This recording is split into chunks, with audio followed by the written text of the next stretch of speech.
કેવો માણસ છે ટ્રેક્ટર નું ધુમાડિયું સારું રાખતો ને તૂટી ગયું એ મને ખબર જ હતી ટ્રેક્ટર નું ધુવાડિયું તૂટી જાહે અરે અહીંયા જા ઓયડીમ ધુમાડિયું મૂકે એ ભાઈબંધ નારિયેળ પાણી પી નારિયેળ પાણી પીવાની હજી મારા વાર છે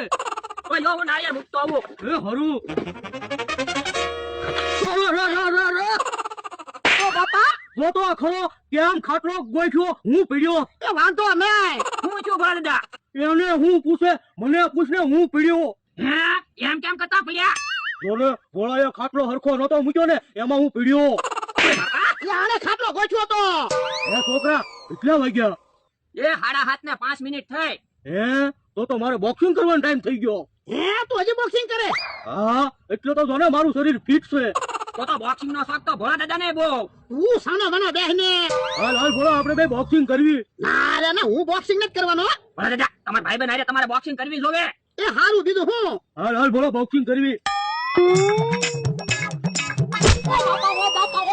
તું બોલા તું ઓ બાપા બોલે બોક્સિંગ કરતા હે તારે કોઈ ન બોલવાનું હોય તો હાથોનું કામ બીજા મારે તું તો કરો ભાગી જાય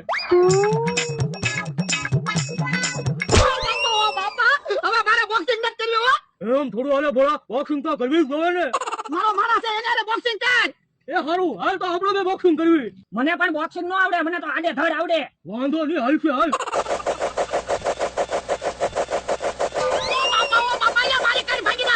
પણ બોક્સિંગ અમે કરી એમાં તારી કઈ કેમ ભાગી જાય તું તો ખરો મારી ઉપર પડ્યો હે મને તો એમ કે ગોદડું છે ગોદડું ક્યાં છે હું શું ભોળા છોકરો છે બળું કો કેટલું બધું ખાઈ જાય એટલે બોલું કતું હોય ને હાલો આપણે જે બોક્સિંગ કરીએ હાલ ઉભા રહો લા તમારે બોક્સિંગ કરવી હોય ને તો માથા વ્યા જાવ એ હારું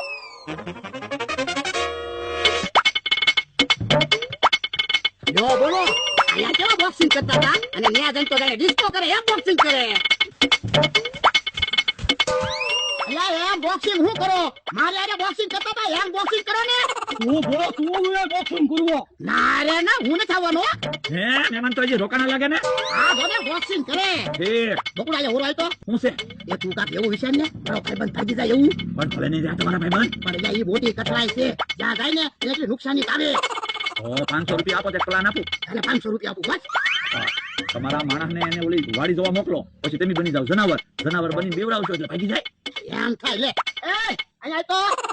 એ હું છે એ ઓલી વાડીયા મારા ઢોરને પાયા જા એ હારું ભાઈબંધ તારે જવું હોય તો જા ઓલી વાડી જોવા નો ભોળા હું તો હાવ થાકી ગયો પણ યા તું ઓલી વાડી જોશ ને એટલે તને મજા આવી જાય થાકાય ઉતરી જાય એ હારું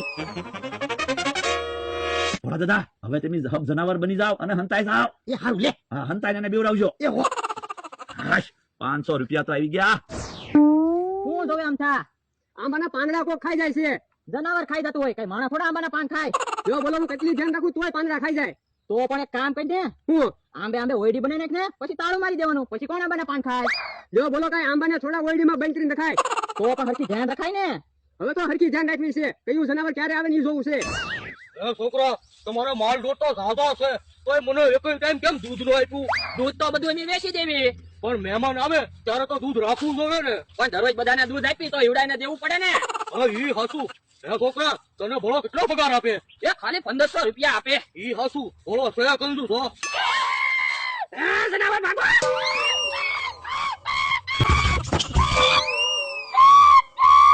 એમ થા કાક બોલે છે જનાવર જ છે ધોકા લઈ લો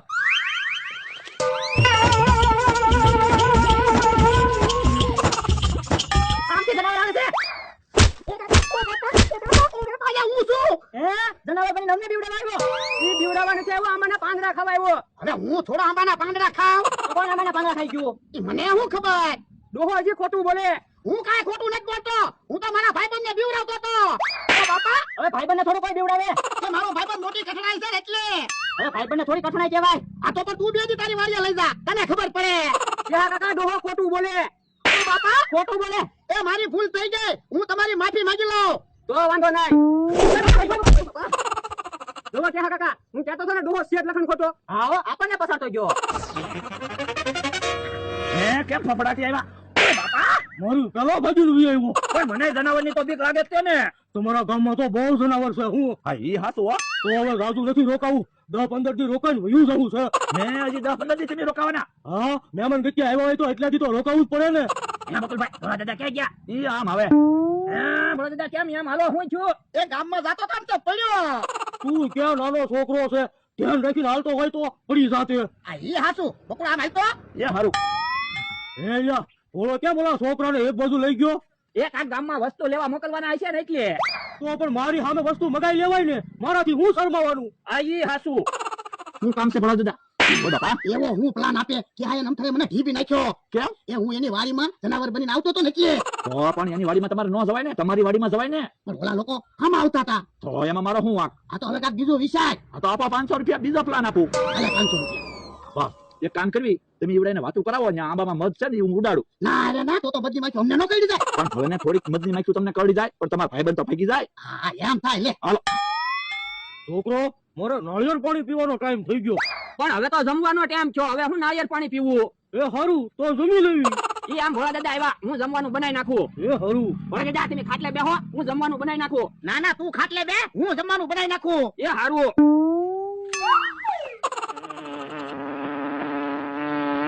હે છોકરો એટલી બધી મધની માખી ક્યાંથી આવી યો બોલો આ તો ગુંગળો વળી ગયો હા મને ખબર પડી ગઈ મધની માખ્યું ક્યાંથી આવી હવે ભોળાની વાડીએ પાછો જાવ કે ઘરે વયો જાવ મહાદેવ નીચે સંદીપ પંડ્યા બાકી મારું રંગીલું રાજકોટ જોવા સંદીપ પંડ્યાનો નજારો આ જોવો આ નજારો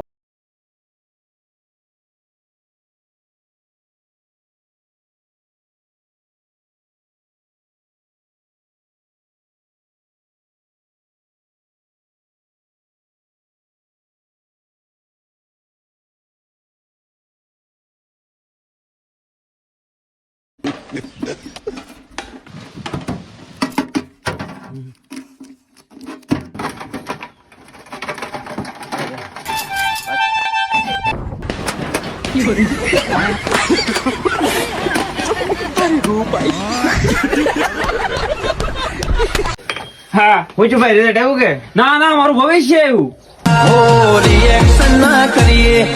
હું છું પાસ થઈ જાય કે નહીં હા સડાવ પાસ ભણવામાં તમે ન બેડા હતા તો પાસ કેવી રીતે થઈ ગયા દોઢ મણનો તાવ માંડ્યો તો મેલડી વાળો તઈ પાસ છો હું પાસ થઈ ગયા તો તમને કેવી મજા આવે મને તો બહુ મજા આવે પણ આજુબાજુ વાળાને બહુ બળતરા થાય છે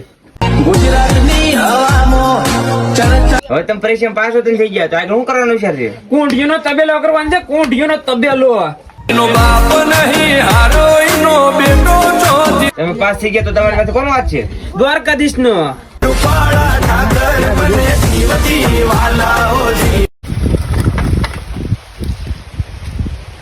હા ભાઈ ભાઈ ક્યાં છો આપણું રિઝલ્ટ આવી ગયું જોયું કે નહીં જો ભાઈ મારા પપ્પા મારા બાજુ બેઠા છે તો હું એક માં ફેલ જવાય ને તો મને રામ રામ કહીજે અને જો હું બે માં ફેલ જવાય ને મારા પપ્પા ને મને બે ને રામ રામ કહીજે હો હાલું જોઈ લઉં લે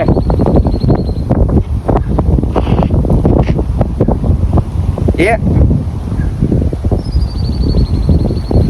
હાલો તને તાર પપ્પા ને તારા આખા આડો પાડે રામ રામ કહી હવે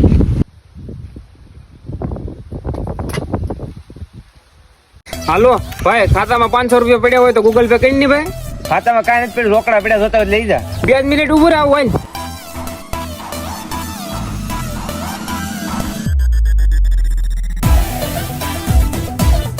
તો ભાઈ રોકડા લાય